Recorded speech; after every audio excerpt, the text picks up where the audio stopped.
new hack for the stainless to make shiny. So, try natin dito mga ka-reels, mga ka-YouTube. So, white vinegar lang, tapos kuskusin natin. It will look new and shiny. Tapos, wait lang.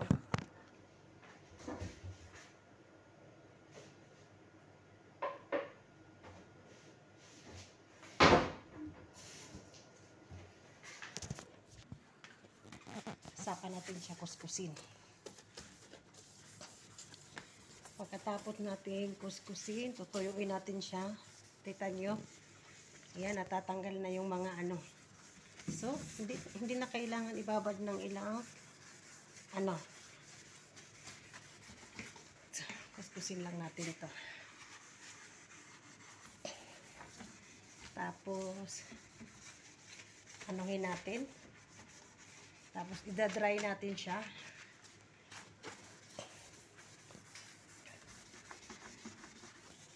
Yung duty ko na panghapon, ganito kasi ang sinabi sa akin. So, pinapagamit niya doon sa mga pusit is isprihan ng white vinegar at saka lagyan ng powder soap. So, makikita natin to ngayon pag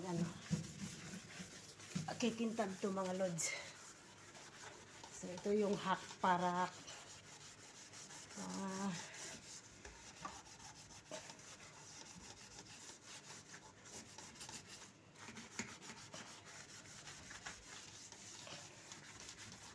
judiin na natin.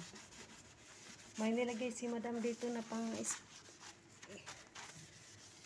pero walang nangyari. So, ito ngayon papakita ko sa kanya itong video na to. Paano ko tinanggal yung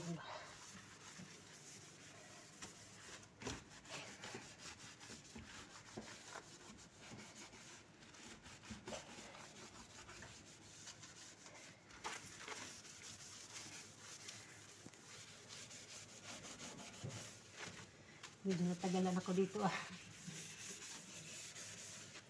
So, anuhin natin.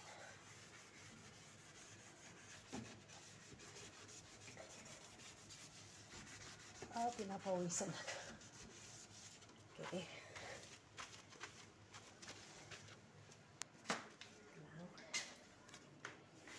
Kukuha tayo ng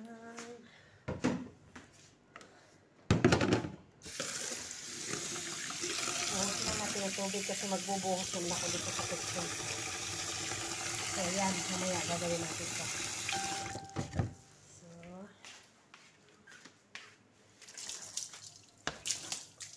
ayan. Kita nyo, natanggal na yung iba.